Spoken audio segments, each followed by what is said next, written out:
ரொம்ப சந்தோஷம். पितामहस्यापि पितामहाय प्राचेतसादेशफलप्रदाय श्रीभाष्यकारोत्तमदेशिकाय श्रीशैलपूर्णाय नमो नमस्तात्.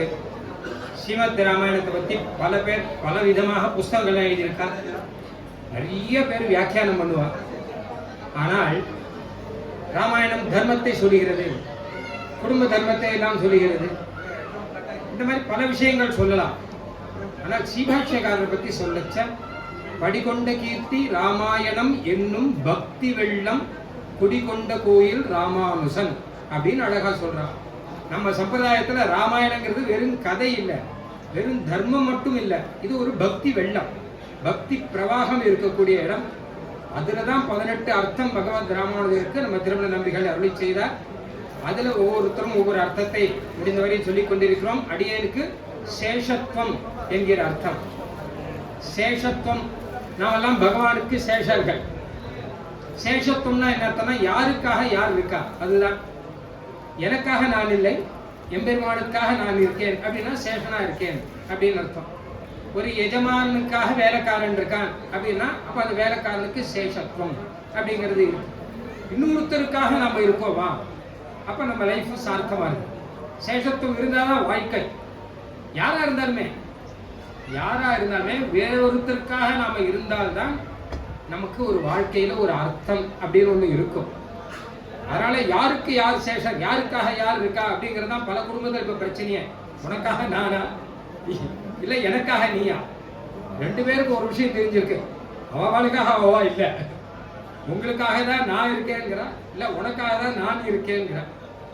ஏதோ ஒன்று இருக்கட்டும், சாஸ்திர ரீதியில எல்லாருமே எம்பெருமானுக்காக தான் இருக்கிறார்கள். இதைத்தான் ராமாயணம் பூர்த்தியா சொல்லுகிறதாம்.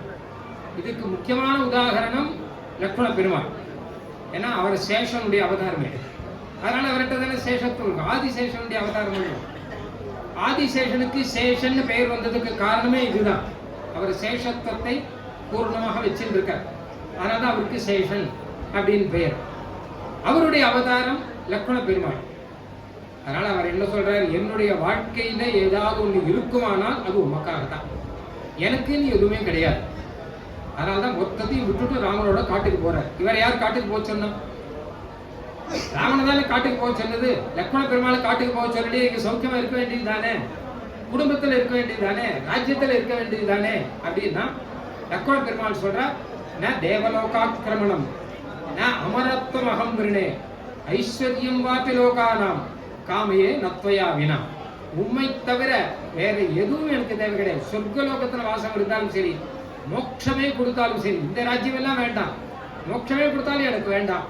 உமக்கு சேஷனாக உமக்கு கைங்கரியம் பண்ணிட்டு நான் இருக்கணும், உமக்காக நான் இருக்கணும் அப்படின்னு சொல்லிட்டு காட்டுக்கு போனவர் பெருமாளுக்கு என்னென்ன கைங்கரியம் பண்ணணுமோ எல்லாத்தையும் பண்ற சேஷனாக இருந்து. ஏன்னா சேஷத்துல ஒரு விஷயம் இருக்கு. சேஷத்துவத்துல அடியன் அடியன் அடியன் சேஷன் சொல்லிட்டு இருந்தா போறாது. என்ன கேட்டா செய்யணும், கைங்கரியம் பண்ணணும். சேஷத்துவத்தினுடைய வெளிப்பாடாக கைங்கரியம் பண்ணணும்.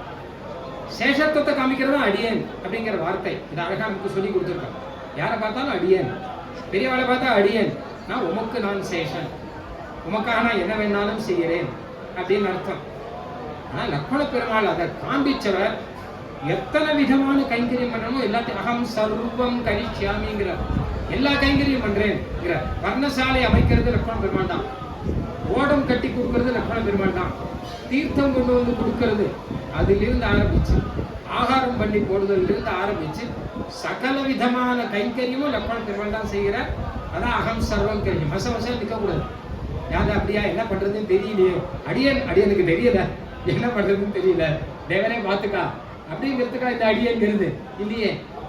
லக்ஷ்மண பெருமாள் அது ஒரு சமயம் ஓடத்துல யமுனா நதியை கடக்கும் போது ஓடத்துல பார்த்தானா அழகா பெருமாளுக்கு உட்கார்றதுக்கு ஒரு இடம், விராட்டிக்கு பக்கத்துல உட்கார்றதுக்கு ஒரு இடம், 2 இடம் வச்சிருக்க பக்கத்துல ஒரே ஆசனத்துல. அதுல பெருமாள் இருக்கிற இடத்தை காட்டும் சீதா விராட்டி இருக்கிற இடம் மிருதுவா இருக்கு, நிறைய புல்லெல்லாம் போட்டு வச்சிருக்க. அதுல நீ என்ன பண்ணுவீங்கன்னா 2 பேர் உட்காண்டா பக்கத்துல கை கட்டி நிக்கிறேங்கிற அந்த காட்சி அழகா இருக்கும். ஓடல் நிர்மாணம் பண்றார் இவர், பர்ணசாலா நிர்மாணம் பண்றார். இங்க பஞ்சவட்டியில பர்ணசாலா நிர்மாணம் பண்ணும்போது அப்ப பெருமாள் லக்ஷ்மணன் கிட்ட சொல்றாரு, லக்ஷ்மணா ஒரு நல்ல இடமா பார்த்து ஒரு பர்ணசாலையை நல்லா நிர்மாணம் பண்ணு அப்படின்னு விட்டார். உடனே லக்ஷ்மண பெருமாளுக்கு கோபம் கொடுத்து, இப்படி சொல்லலாமா அப்படின்னு. ஏன் என்ன தப்பா சொல்லிட்டேன் அப்படின்னா, ஸ்வயந்து ருச்சிரே தேசே கிரியதாமிதி மாமதம், நீர் ஒரு இடம் தேர்ந்தெடுத்து கொடு, இந்த இடத்துல பர்ணசாலை கட்டிடா லக்ஷ்மணான்னு சொல்லு. என்னை பார்த்து ஒரு உங்களுக்கு பிடிச்ச இடமா பார்த்து நல்ல இடமா பார்த்து கட்டுன்னு சொன்னா அப்போ என்னுடைய சேஷத்துவத்துல குறைங்க இருக்கு. உமக்காக தானே நான் இருக்கேன்.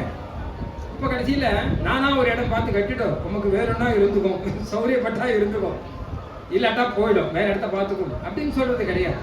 எது பண்ணாலும் உமக்காக நான் பண்ணிக்கிறபடினாலே நீர் ஒரு இடத்தை தேர்ந்தெடுத்து லக்ஷ்மணா இந்த இடத்துல பர்ணசாலை நிர்மாணம் பண்ணு அப்படின்னு என்னை பார்த்து சொல்லும், அது உச்சிதமா இருக்கும் அப்படின்னா.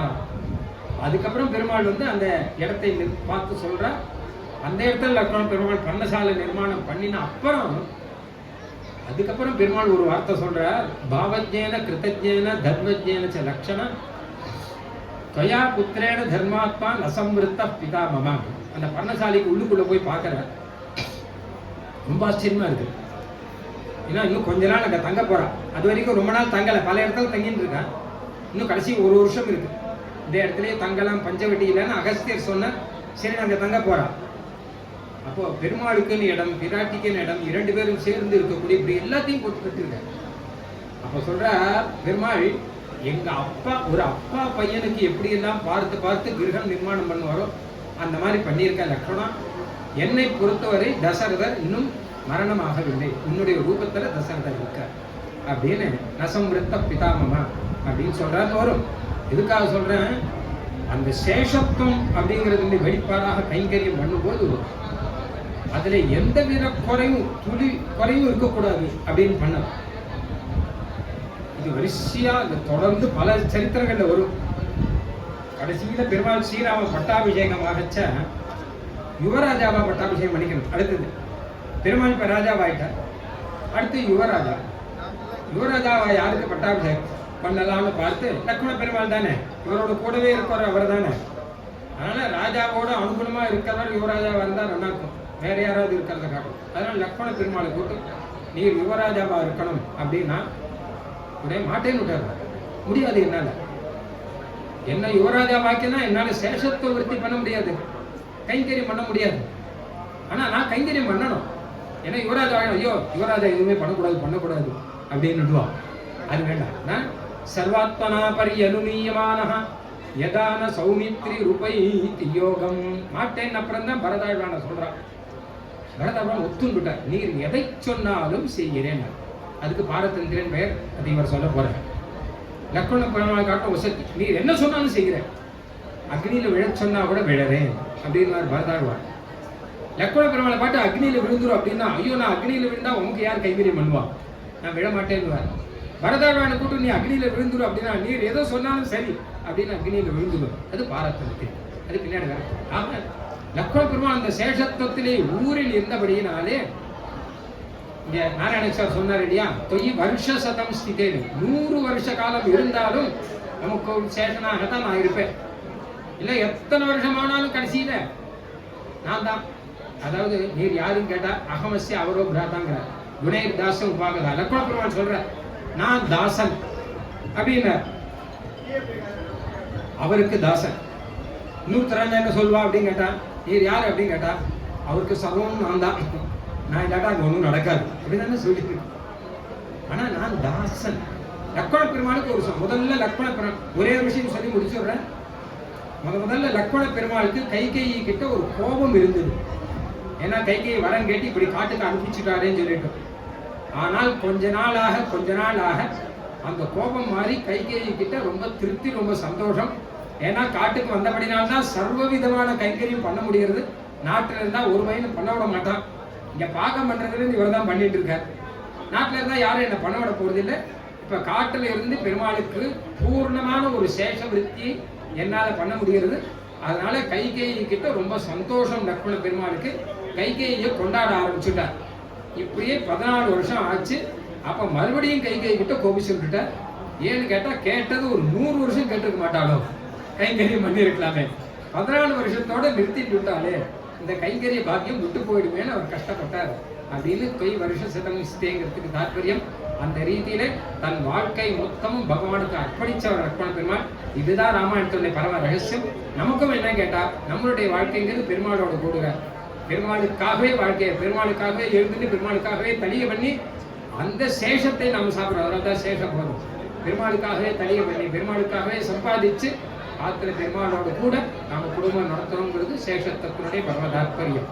கவிதார்த்திக சிம்ஹாய கல்யாண குணசாலினே ஸ்ரீமதே வெங்கடேசாய வேதாந்த குரவே நமஹ.